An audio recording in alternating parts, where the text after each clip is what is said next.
Exclusive conversation with Mountaineer Ball Talk Football, former West Virginia and current defensive coordinator at NC State, Tony Gibson, had something pretty cool to say about one of the wide receivers on the current Mountaineer roster.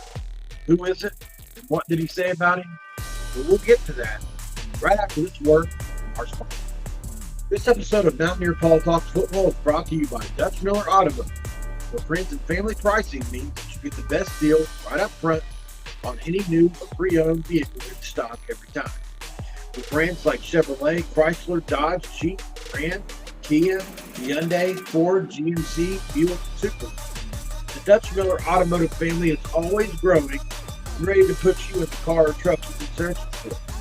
Check out our inventory across West Virginia at DutchMillerAuto.com or come in today to the home of friends and family pricing only at Dutch Miller Automotive store near you. This is for Cameron.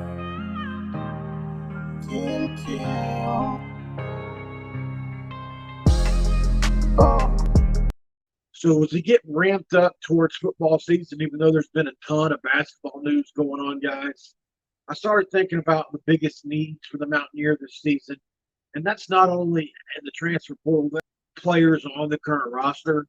I think probably one of the first two or three names that come to mind for a lot of people is Devin Carter, wide receiver, transfer out of NC State. So I've kind of been doing a little bit of research on it, trying to check up on some things, dot I's, cross T's, see how good this guy can be. Because while his production on paper looks pretty good, it's across the span of like 4 or 5 years. And for a number one receiver, in my opinion, I mean, you look at like a guy like Tavon Austin or Steph Bailey did. I know those are generational talents, or even Kevin White. Anybody like that, these guys are putting up almost double-digit touchdowns and like over 1,000 yards in one season. And so when I see those numbers over the course of 5 seasons, it's a little bit concerning to me. And so I wanted to check up on some things concerning the new Mountaineers wide receiver. Physically, obviously, he's an imposing presence. He's a guy on tape that was really good running, a really long strider, really, really good breaking off routes. Really, he's actually pretty good at getting open for a big guy. But don't get it twisted, man. This guy is a guy that likes to fight for the ball. He's a guy that likes to, for lack of a better term, box people out and go up and get the high point of the ball, those kind of things. But I'm not a pro scout, right? So I reached out to somebody that you guys probably know and love, former defensive coordinator at West Virginia University, Tony Gibson, who's now at NC State, still killing it at NC State. They run really, really good defense there. And I had a simple question for Tony Gibson. Is Devin Carter a number one wide receiver? This is what he had to say. I said, hey, coach, I won't bother you again, but I do have one question if you don't mind. Do you think Devin Carter can be a number one receiver? Yes, he can be. Just not a speed guy, big body possession guy, but also can make deep ball catches down the field. I did later confirm that I could talk about this in some positive exchange. It wasn't like he said Devin Carter was terrible. Obviously, at that point, I wouldn't have been able to go public with it probably because Tony Gibson's not going to bash a kid publicly. He's just not going to do that. So I do understand that part of it, but I do think Tony was being honest here. And I think he does believe that Devin Carter can be a number one wide receiver. And I do too. Based off the film, I really do believe this kid is somebody that can really play well for us this year as long as he can stay healthy. Look for Devin Carter to have a big year at Morgantown. And guys, while I'm thinking about it, do me a favor and like the video. I work really hard to bring you guys good content from sources you may not talk to yourself on a daily basis. You can ask Coos, you can ask a lot of people. I put in a lot of legwork to be able to talk to certain people. Not easy to get a hold of. Some are, but not all.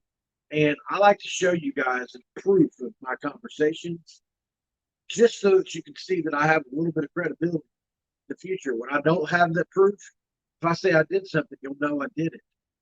Drop a comment below, guys. Let me know what you think about Devin Carter. Is he the next Kevin White? Is he the next big receiver at West Virginia University? Would love to hear your thoughts on that. And please, guys, subscribe to the channel. Subscribe to Mountaineer Paul Talks Football. What are you doing if you haven't? It's free, like I say all the time. I don't have channel membership yet. Hoping to get into that sometime in the future. Really looking forward to that. So last but not least, guys, I'm going to pull up the article that kind of sparked this whole thing for me. When I got to thinking about Devin Carter, it was like a week ago, I came across an article on Yahoo Sports, which Devin Carter talking about how he almost went to Penn State and how it's ironic that now he's playing Penn State week one, things like that. Here's that article from Yahoo Sports. Carter believes he could be the next great West Virginia University receiver. July 1st, although he's not from West Virginia himself, wide receiver Devin Carter used his transfer to WVU this season as a homecoming. Carter, who grew up in Clayton, North Carolina, has ties to the Mountain State on his mother's side of the family. His mother lived in Welch area, and his grandparents resided in Princeton. They lived in Princeton for the longest time, Carter said, at a youth camp earlier this month. I would come to their house around Christmas time every year when I was little. Carter originally attended NC State, spending 5 seasons with the Wolfpack from 18 to 22 due to redshirting in the bonus COVID year. Carter had one final year of eligibility and decided to transfer somewhere new in hopes of improving his NFL draft stock. I had wanted to go to the league last year into the draft, but I thought about it, talked with a couple people I respect, and they told me to consider taking my 6th year, Carter said. I did, and I couldn't be happier, honestly. I think I made the right decision. Even after deciding to stay in college for 2023, Carter still hadn't decided on a destination. He verbally committed to Penn State on January 2nd, but flipped to WVU 9 days later. I was recently committed to Penn State and it didn't sit right with me, he explained. I told them I would take my time to make a decision, and I just kept thinking about West Virginia. My mom was from here. She was born here. My grandparents are from here, so it felt like home. They loved it, Carter said in his reaction. It kind of feels like it's home to them too because we've got a lot of people from here. Penn State's loss as the Mountaineers gain as Carter immediately becomes the number 1 option for West Virginia's inexperienced wide receiver. Carter was a 4-year starter at NC State, putting up at least 25 receptions and 400 yards in all 4 seasons. His best campaign came in 2021 when he caught 31 passes for 556 yards and 6 touchdowns. I know that was a little bit longer article, guys, but I thought that was a really cool story, how his family's actually kind of located in the West Virginia area. That kind of gives, in my opinion, Devin Carter a little added meaning for us West Virginia fans who really appreciate West Virginia people playing at West Virginia. So I thought I would throw that in there as well, guys, but I really want to know what your reaction is to former defensive coordinator Tony Gibson, his proclamation that, yes, Devin Carter can be a number 1 receiver. I think so too, but he's going to have to do better than 31 catches, which is his best year. We need him to be right around where Bryce Ford Wheat was last year, that 60-65 ball mark, and right around 800 to 1,000 yards to really get what we need out of him as a number 1 receiver, guys. That's what we need. Can Devin Carter do it?